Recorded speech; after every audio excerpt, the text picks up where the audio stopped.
নমস্কার বন্ধুরা, কম্পিটিটিভের দুনিয়ায় আপনাদের প্রত্যেককে স্বাগত এবং আপনাদের সাথে আছি আমি প্রণদীপ। আর রিসেন্টলি আসামে একটা ব্যাপক ভূমিকম্প হয়ে গেল। এখানে ভূমিকম্পের মাত্রা ছিল 6.4 রিক্টার স্কেলে, যেটা কিন্তু সাধারণের তুলনায় অনেক বেশি। এখানে প্রথম যে ভূমিকম্পটা এসেছিল সেটার ম্যাগনিটিউড ছিল 6.4। তো সেই নিয়ে আমরা বিস্তারিত আলোচনা করব। আসামের ভূমিকম্পর কারণ আলোচনা করব, ভূমিকম্পের জন্য যে ওয়েবগুলো তৈরি হয় সেগুলো নিয়ে আলোচনা করব এবং ভূমিকম্প মাপার যে যন্ত্রগুলো আছে সেগুলো নিয়েও আলোচনা করব। চলুন ভিডিওটা শুরু করা যাক। তো দেখুন, এখানে জিকে টুডে সাইটে দেখাচ্ছে যে এপ্রিল 28, 2021 কিন্তু 7টা ব্যাক টু ব্যাক আর্থকোয়েক এসেছে আসামে। তো এরিয়াটা দেখে নিন, এই যে আসামের এই এরিয়াটায় কিন্তু ভূমিকম্পটা এসেছে এবং এখানে প্রথম শক ছিল 6.4 ম্যাগনিটিউডের এবং তারপরে যে ম্যাগনিটিউডগুলো ছিল সেটা 3.2 থেকে 3.4 ম্যাগনিটিউডের মধ্যে ছিল রিক্টার স্কেলে। আর এখানকার রাস্তাঘাট সম্পূর্ণ ধ্বংস হয়ে গেছে, এখানকার যে বিল্ডিং সেগুলো একেবারে ধসে গেছে। আর শনিপুর এবং নাগাঁও এই এরিয়ায় কিন্তু প্রচণ্ড পরিমাণে ক্ষতি হয়েছে। আর এটা রিসেন্টলি কনফার্ম করে, রিসেন্টলি বলতে আমি সাম্প্রতিক দিনের কথা বলছি না, সাম্প্রতিক ঘন্টার কথা বলছি। এখানে কিন্তু আমাদের ন্যাশনাল সেন্টার ফর সিসমোলজি এটা কনফার্ম করেছে যে এই ভূমিকম্প কিন্তু এই যে 6.4 ম্যাগনিটিউডের ছিল এবং 3.2 থেকে 3.4 ম্যাগনিটিউডের মধ্যে বাকি যে ধাক্কাগুলো ছিল প্রত্যেকটা ছিল। তো এই যে আসামে যে ভূমিকম্প হলো, এখানকার কারণ কি, অ্যাবাউট দ্য এপিসেন্টার সম্পর্কে জেনে নিন। আগে বলে নিই এপিসেন্টার কি। একটা ভূমিকম্পের সেন্টার থাকে, এপিসেন্টার থেকে অনেক রকম টার্ম থাকে, সেগুলো আমাদের জন্য কিন্তু জানা দরকার। তো ভূমিকম্পের উপকেন্দ্র বা এপিসেন্টার কাকে বলে, দেখুন এই যে ধরুন ভূপৃষ্ঠ, তার নিচে এরকম জায়গায় ভূমিকম্পর উৎসস্থল। এই যে ভূমিকম্পের কেন্দ্রের থেকে সরাসরি ওপরে একদম লম্ব টানলে যে পয়েন্টটা পাওয়া যায়, এই পয়েন্টটাকে কিন্তু বলা হয় ভূমিকম্পের উপকেন্দ্র বা এপিসেন্টার। আর এই পয়েন্টটাকে বলা হয় ভূমিকম্পের কেন্দ্র। বলছে দেখুন, the epicentre of the earthquake was located at a depth of 17 কিমি। 17 কিমি ডেপথে আর্থকোয়েকটা ছিল এবং দ্য এপিসেন্টার ওয়াজ লোকেটেড 9 কিমি away from the town of Dhekiajuli, আসামের জেকিয়াজুলি থেকে কিন্তু মাত্র 9 কিমি দূরে অবস্থিত ছিল এই এপিসেন্টারটা। আমি আরেকবার ক্লিয়ার করে দিচ্ছি, এপিসেন্টার এবং সেন্টারের মধ্যে পার্থক্য কী।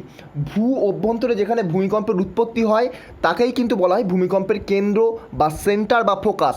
অর্থাৎ ধরুন এই যে ভূপৃষ্ঠ, এই পজিশনে এই পয়েন্ট থেকে ভূমিকম্প উৎপত্তি হয়েছে, তো এই পয়েন্টটাকে বলা হচ্ছে ভূমিকম্পের উৎপত্তি স্থল বা ভূমিকম্পের সেন্টার, ভূমিকম্পের কেন্দ্র বা ভূমিকম্পের ফোকাস। আর তার সরাসরি লম্ব টানলে ভূপৃষ্ঠের যে স্থানে ভূমিকম্প হিট করছে সেই স্থানটাকে কিন্তু বলা হচ্ছে এপি সেন্টার। তো আমি আমার মতো এই যে জিকে যে সাইডে দেওয়া রয়েছে এটা দেখুন, 17 কিমি ডেপথে এটা হবে ফোকাস, এটা এপি সেন্টার নয়, এটা ফোকাস। এবং 17 কিমি ডেপথে ফোকাস ছিল এবং তার ওপরে যে ভূপৃষ্ঠের যে স্থান সেটা কিন্তু এপিসেন্টার বলা হয়। তো কোথায় হিট করেছে, জেকিয়াজুলি থেকে আসামের 9 কিমি দূরে। এবার ন্যাশনাল সেন্টার ফর সিসমোলজি কী বলছে দেখুন, it is the nodal agency. National centre for সিসমোলজির একটা নোডাল এজেন্সি যেটা আর্থকোয়েকের অ্যাক্টিভিটিগুলোকে অবজার্ভ করে এবং এর কিন্তু 115টি স্টেশন রয়েছে এবং প্রত্যেকটা স্টেশন আলাদা আলাদা সেপারেট ইকুইপমেন্ট হোল্ড করে। আর apart from monitoring, the centre also perform seismic hazard microzonation and seismological research কিন্তু এই যে শুধুমাত্র অবজার্ভ ছাড়াও এগুলো কাজ করে। তো আসামে যে ভূমিকম্প হচ্ছে এবং আসামে সবচেয়ে বেশি যে ভূমিকম্প হয় তার কারণ কি, শুধুমাত্র আসাম নয়, নর্থ ইস্টের স্টেটগুলোতে সাধারণত বেশি পরিমাণে ভূমিকম্প হয়। তো 1887 সালেও কিন্তু অসমে ভূমিকম্প হয়েছিল, যেখানে রিক্টার স্কেলের তীব্রতা ছিল 8.1, যেটা প্রবল ছিল। ব্যাপক এলাকা জুড়ে এখানে বনভূমি ধ্বংস হয়েছিল, জমি 1 থেকে 6 মিটার উঁচু নিচু হয়ে গিয়েছিল আর ভূমিকম্পের তীব্রতা ছিল 8.1। এছাড়াও কিন্তু সিকিমে ভূমিকম্প হয়েছিল 2011 সালে, যেখানে 6.9 দেখা গেছিলো এবং মৃত ছিল 111 জন। উত্তর পূর্ব ভারতে সাধারণত দেখা যায় 2016 3রা জানুয়ারি দেখা গেছিলো, যেখানে রিক্টার স্কেলের তীব্রতা ছিল 6.7, মৃতের সংখ্যা ছিল 11। তো কেন এই যে আসাম এবং নর্থ ইস্টার্ন রিজিয়নে ভূমিকম্পের মাত্রাটা বেশি, তো দেখুন এই যে এন্টায়ার হিমালয়, প্রত্যেকটা অঞ্চলই কিন্তু হিমালয় রিজিয়নের প্রত্যেকটা অঞ্চলই কিন্তু ভূমিকম্প প্রবণ। তো এখানে কারণটা বলছে দেখুন, this is because the Indian tectonic plate is continuously wedging into the Eurasian plate at a speed of 44 millimetre per year. তো প্রতি বছর 44 মিলিমিটার হারে কিন্তু টেকটনিক প্লেট সরে যাচ্ছে ইউরেশিয়ার প্লেটের থেকে, আর তার ফলে কিন্তু যে মোশন সৃষ্টি হচ্ছে তার ফলেই কিন্তু আর্থকোয়েক সৃষ্টি হচ্ছে। আর এই যে আসামের এই যে জোনটা, এটাকে ভি অর্থাৎ জোন ভিতে ফেলা হয়, আন্ডার জোন ভি। এই যে আসাম, নর্থ ইস্টার্নের যে স্টেট, এই যে জোনটাকে কিন্তু জোন ভিতে ফেলা হয়। তো এই যে জোন ভিতে দুর্যোগ বিপর্যয়ের তীব্রতা কিন্তু সবচেয়ে বেশি থাকে, আর জোন আই যেটা, জোন আইতে সবচেয়ে কম থাকে, জোন টুতে তীব্রতা তার তুলনায় বাড়ছে, জোন থ্রিতে সবচেয়ে বাড়ছে, কিন্তু ফাইনাল পজিশনে যায় জোন ফাইভ। জোন ফাইভে সবচেয়ে বেশি ভূমিকম্পের মাত্রা দেখা যায়। আর মনে রাখবেন জোন ফাইভে কিন্তু সবচেয়ে বেশি ভূমিকম্প হয়। তো এই যে north eastern state, Andaman Nicobar দ্বীপপুঞ্জ, এগুলোতে কিন্তু ভূমিকম্পের মাত্রাটা বেশি দেখা যায়, কারণ এটা জোন ফাইভের আন্ডারে পড়ে। আর যেটা বললাম হিমালয়ান রিজিয়নে, হিমালয়ের পূর্ব পশ্চিম বিভক্ত করলে 4টি হিমালয় পাওয়া যায়। কুমায়ুন হিমালয় যার মধ্যে পড়ছে, আসাম হিমালয় পড়ছে, এরকমভাবে নেপাল হিমালয় পড়ছে। তো এইভাবে কিন্তু ভাগ করা হয়, যার মধ্যে আসাম হিমালয় রিজিয়নটা সবচেয়ে বেশি ভূমিকম্প প্রবণ এলাকা। তো ভূমিকম্পের কারণ কী কী হতে পারে আমি একটু বলে দিই। ভূমিকম্পের কারণ কী কী হতে পারে? ভূমিকম্পের কারণ অনেকগুলো হতে পারে। মনুষ্যসৃষ্ট কারণ হতে পারে ভূমিকম্পের কারণ, আবার প্রাকৃতিক কারণ হতে পারে, যার মধ্যে সবচেয়ে ইম্পর্টেন্ট প্রাকৃতিক কারণের মধ্যে চলমান বা প্লেট টেকটনিক থিওরি, তারপরে অগ্নুৎপাতের জন্য প্রাকৃতিক কারণ হতে পারে, ধস নামার জন্য হতে পারে। কিন্তু এখানে তো প্লেট টেকটনিক কারণে দেখতে পারেন এই যে আসামের হিমালয়ের যে ভূমিকম্প, ভূঅভ্যন্তরের ভারসাম্য নষ্ট হওয়ার কারণে হতে পারে। মনুষ্যসৃষ্ট কারণ বিভিন্ন রকম হতে পারে, যেমন ধরুন মাটির নিচে পারমাণবিক বোমা বিস্ফোরণ ঘটানো হতে পারে, ভূত্বকের দুর্বল যে অংশ সেখানে জলাধার তৈরি করলে সেখানে কিন্তু ভূমিকম্প হতে পারে। তো এই যে ভূমিকম্প এর যে ওয়েভ কী কী আছে, ওয়েভ জেনারেটেড ডিউরিং আর্থকোয়েক। তো আমরা নেক্সট স্লাইডের মাধ্যমে দেখবো ভূমিকম্পের ওয়েভকে আমরা অনেকভাবে ভাগ করতে পারি। পি ওয়েভ, এস ওয়েভ, এল ওয়েভ, লাভ তরঙ্গ আমরা পড়ি, র্যালি তরঙ্গ আমরা পড়ি। তো ভূমিকম্প মাপা হয় কিসের সাহায্যে? ভূমিকম্প মাপার যন্ত্রের নাম কিন্তু সিসমোগ্রাফ। সিসমোগ্রাফ যন্ত্রের সাহায্যে ভূমিকম্প মাপা হয়। আর সিসমোস কথার অর্থ হলো ভূকম্পন। এছাড়াও রিক্টার স্কেল, 1935 সালে মার্কিন ভূতত্ত্ববিদ চার্লস রিক্টার কিন্তু এই স্কেল আবিষ্কার করেন। আর এই স্কেলে 1 থেকে 10 পর্যন্ত ভাগ রয়েছে। এই রিক্টার স্কেলের মান 4.5-এর বেশি হলেই কিন্তু ভূমিকম্পের মান বেশ জোরেই হয়েছে। আর আমাদের কিন্তু এখানে আসামে ভূমিকম্প হয়ে গেল 6.4, তাহলে বুঝতেই পারছেন কতটা বেশি। আর 7 বা 7-এর বেশি মান হলে ভূমিকম্পের মান তীব্র সাংঘাতিক ভূমিকম্প হিসেবে ধরা হয়। এছাড়াও মার্কালি স্কেল রয়েছে, মোমেন্ট ম্যাগনিটিউড স্কেল রয়েছে।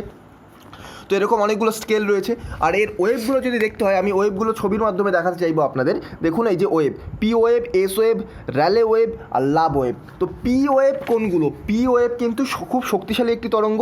আর পৃথিবীর ভেতরের কঠিন, তরল, ভারী সমস্ত স্তরের ভিতর দিয়ে কিন্তু পি ওয়েভ যেতে পারে। তাই পি ওয়েভের মধ্যে দিয়ে পৃথিবীর কোন স্থানে, ভূপৃষ্ঠের কোন স্থানে তরল লাভা আছে বা কোথায় কঠিন পদার্থ আছে সেটা কিন্তু পরিমাপ করা যায় না।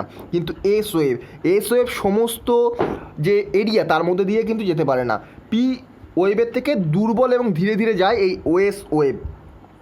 আর এর গড় গতিবেগ থাকে সেকেন্ডে 3.5 কিলোমিটার। আর শুধুমাত্র পৃথিবীর কঠিন অংশের ভেতর দিয়ে এই তরঙ্গ যেতে পারে, তরল বা গ্যাসীয় অংশের মধ্যে দিয়ে কিন্তু এই যে এস ওয়েভ যেতে পারে না। তাই পৃথিবীর কেন্দ্রমণ্ডলের ভেতর দিয়ে এস ওয়েভ যেতে পারে না বলে এস ওয়েভের দ্বারা কিন্তু নির্ধারণ করা হয় কোথায় পৃথিবীর ভূপৃষ্ঠের মধ্যে কঠিন এবং কোথায় তরল পদার্থ আছে।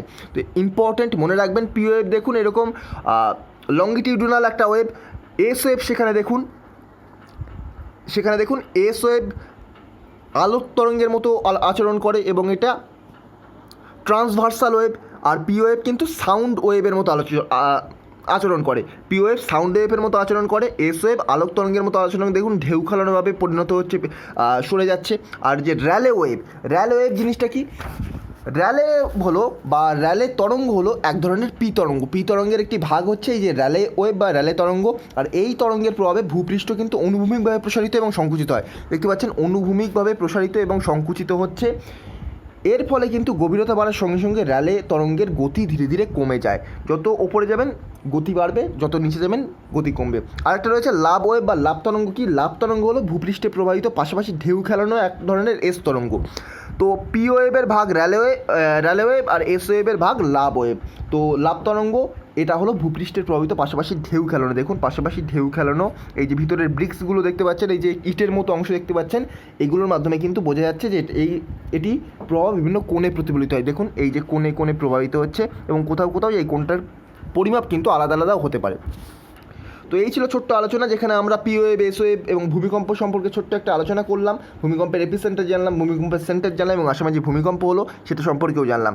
তো এই ছিল ছোট্ট ভিডিও। যদি ভিডিওটা ভালো লেগে থাকে তাহলে আমার চ্যানেলটিকে সাবস্ক্রাইব করে পাশে থাকা বেল আইকন প্রেস করতে ভুলবেন না। তো আজকের মতো গুড বাই। পরবর্তী ভিডিওতে আপনার সাথে আবার দেখা হবে। Thank you.